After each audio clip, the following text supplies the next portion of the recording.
let's have a lesson and discussion on this work. Follow a lesson for free and just pick up all the tips for free from the video. But if you're interested, I do have a sheet music edition of this piece, and there's a link for that in the description. So this piece is very interesting and very exciting to play. It is firmly in the intermediate level in terms of technical awkwardness and things like that. So purely intermediate, but then if you start raising those tempos and start letting loose with it, there's a number of challenges that emerge. So although it is at the intermediate level in terms of like left-hand shapes and things like that, there's plenty of opportunity to bring it to an advanced level. There's a lot of different textures to cover, but the majority of the piece is playing these kind of rapid arpeggios and bringing out certain musical lines and retaining a clarity in the texture, which is definitely the challenge. Also, because all of these melody notes are often on off beats, there's an opportunity for it to become rhythmically a little bit confused. And there's a few sections, even when I listen to like professional recordings of this piece, there's a few sections where the rhythm gets a little bit dicey, but at the same time that kind of adds to the excitement of the piece when the performer is like going for it and trying to hold it together. So we can explore all that together. I think we'll just do a walkthrough of the piece. There's not an overarching like piece of advice that I have, other than to, when you're playing the arpeggios, to just make sure that you practice a lot of slow practice with bringing out the dominant line. So if it's at the beginning there, you know, really softening. There's a hierarchy, right? Like you want a certain amount of bass presence, so you want to bring that bass out, but this IM should be very soft. And then the A finger. And as you get more rapid though, it's hard to suppress all the sustain from these three open strings and then bring out this one little high string, right? So trying to like suppress the volume of those three ringing open strings and still bring out that upper one is very important. You could practice with a rest stroke in the A finger just for practice. When you go to play the piece, I'd highly recommend just using free stroke. But as a practice method,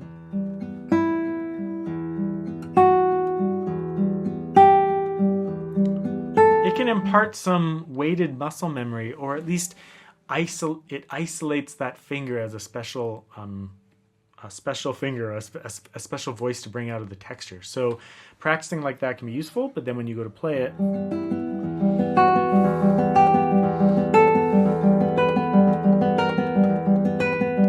the only thing I'll caution though is that after doing that for a little while, I found that when I went to record the piece at first, I was kind of finding like that note was pinging out and I didn't have much shaping over the overall line, because you want a little bit of like growth to that musical line, like it should emerge, right? So there's a lot of things to balance there, just in terms of the weight in the fingers.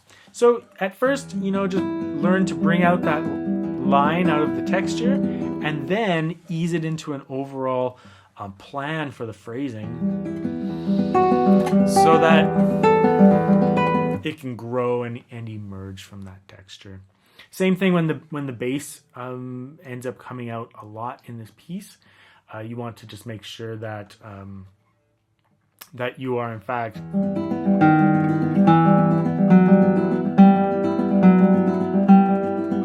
bringing out the thumb more than the other fingers, and making sure that musical line comes out of the texture. And Mertz is pretty clear with the accents. He shows you on the score what notes to bring out. So I think we can just do a walkthrough now, and we'll talk about a few other things. It opens with this excellent, more majestic kind of opening, and you just want to track the bass line through here.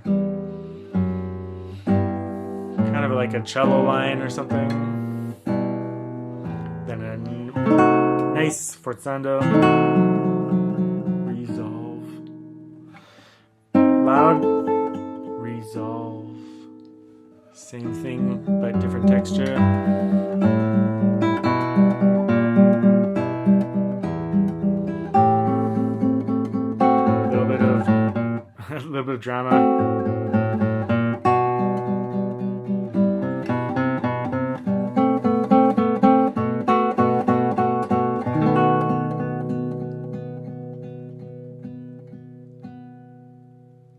then we have this kind of storming Schubertian romantic era music flourish here. And you can really think of it as just a nice, simple melody. So you can practice that melody on its own. And then there's all this whirling storm around it with all these arpeggios.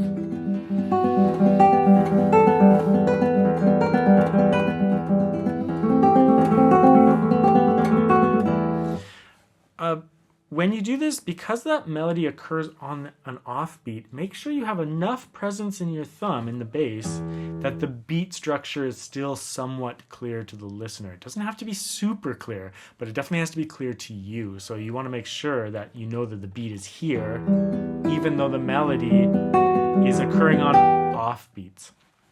So you have to stay centered. So working with a metronome, tapping your foot to the beat will really help stabilize the beat structure to you, and the audience can listen to it in whichever way they wish, but the beat structure will be there. Whether it's prominent or not is not the important thing. It has to be there.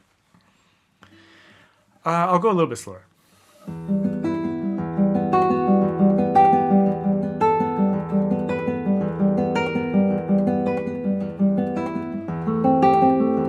Remember, there's an open B here. Bass line emerge. Back to the A finger.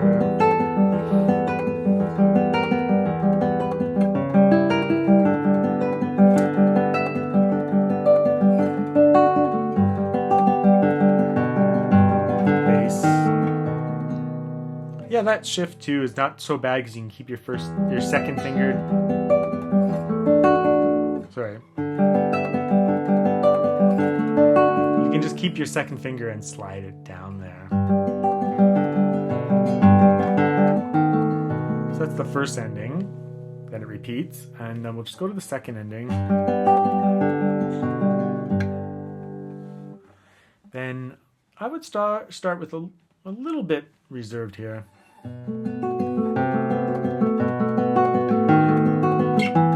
So I really think that you want to bring out the bass there.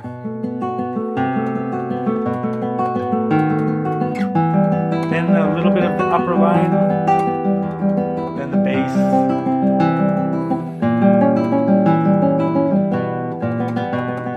Bass, obviously. Upper line.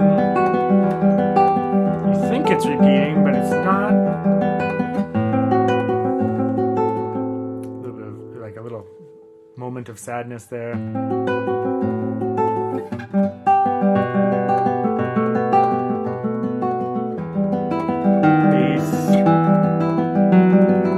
About the bass line.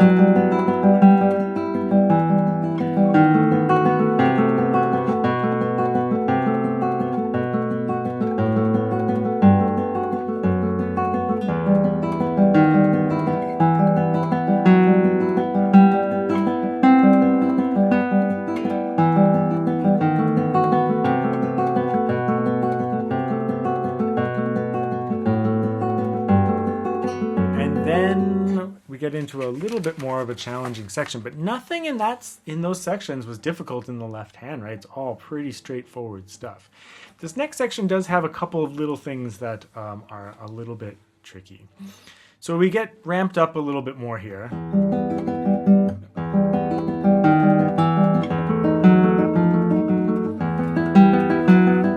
Something's happening. Now, I kind of treat that as like a placement, and then I continue with the rhythm. Instead of like doing it ultra strict, it seemed too abrupt to like just make a direct change to that new rhythm. So I really emphasize that bass. Now, Mertz used his thumb on some bass strings, which is highly impractical on the modern classical guitar, and it's just not part of the classical guitar technique. So the way I have fingered it, it's a touch bit awkward, but it's not insecure. It's a very secure fingering, but I will consider it awkward. So So I go second finger and then first finger, fourth finger. As a shape, that's a little bit awkward, and it would be great if you could hold the whole chord, but then you run out of fingers. So you just get to, it's awkward for a second, but then you release that awkwardness.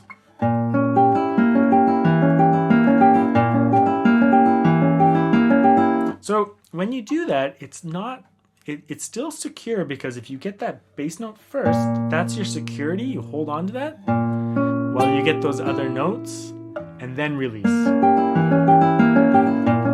And then you can hold these notes and just do one awkward movement, release. And then you're into stuff that's a little bit less awkward, and you repeat. These little sections, though, when that melodic line is the last note of 30-second notes, it can be a little bit disorienting, like if you really focus on it.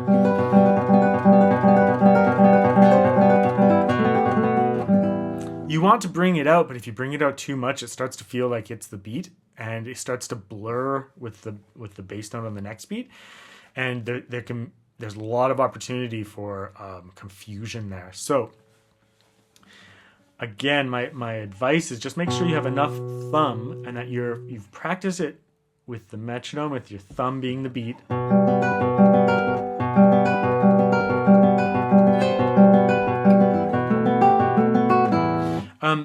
And also that it's like a new style of awareness of holding your fingers through the next beat. So keeping that beat down till that one gets played, that one. So making sure you sustain those notes properly is the other challenge.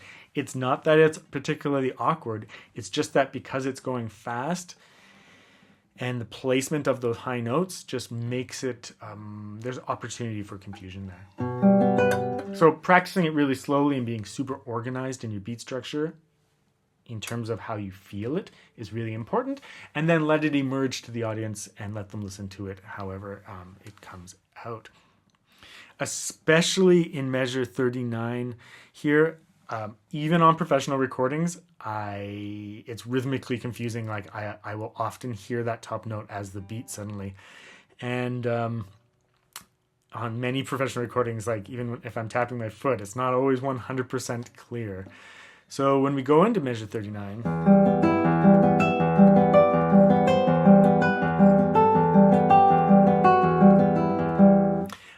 it starts to twist your brain a little bit.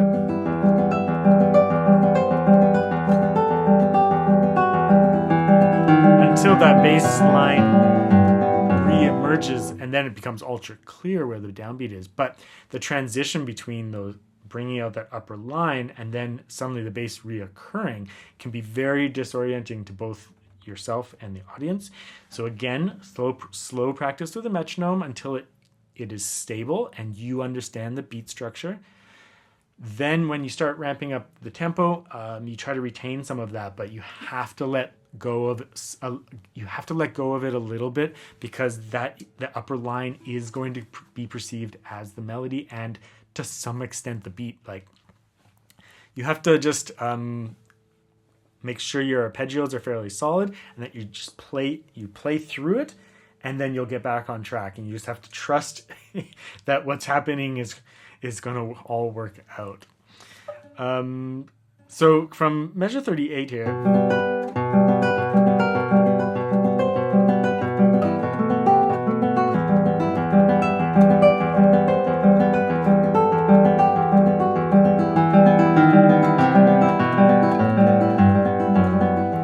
easy at slow tempos, but when you start picking up the speed, it just gets, there's so many opportunities for it to be confusing. But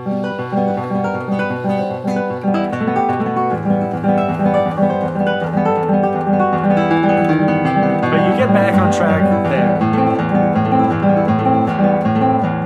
Just bring out the forzados. I'll go slower.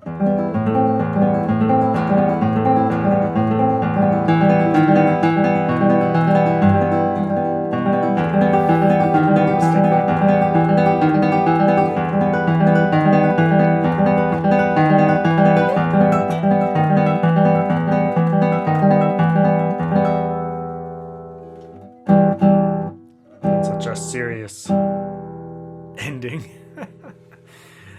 That whole last page is just a big, huge like cadence, right? Or the song's pretty much over.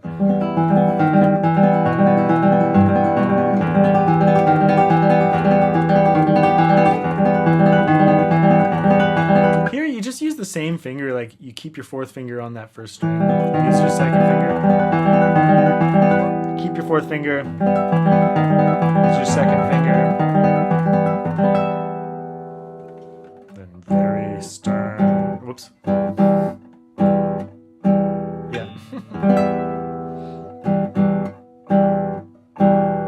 If you detach it a little bit,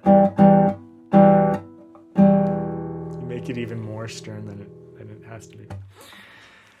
Really fun piece, so many opportunities to bring it to a high level, and yet from a really technical standpoint, with the exception of getting into that one chord, the piece is pretty straightforward, definitely just purely intermediate level technique. But yeah, once you start adding speed to the mix, it can become very advanced very quickly, and holding it all together is a really fun challenge. So it's an excellent piece, and I think there's so much opportunity for both intermediate and advanced players to just test their skills, but also keep it musically contained as well, but test their skills out with this work. I certainly had fun playing it and discovering myself through it. And I think if I were to really record it for like a CD or something like that, I would have to both up my speed a little bit more even, but I'd have to really keep that texture clean, and that's tough in this piece, to keep the texture clean. There's just so much sound with all these arpeggios, so cleaning that up and keeping it contained and bringing out what you want to bring out is the important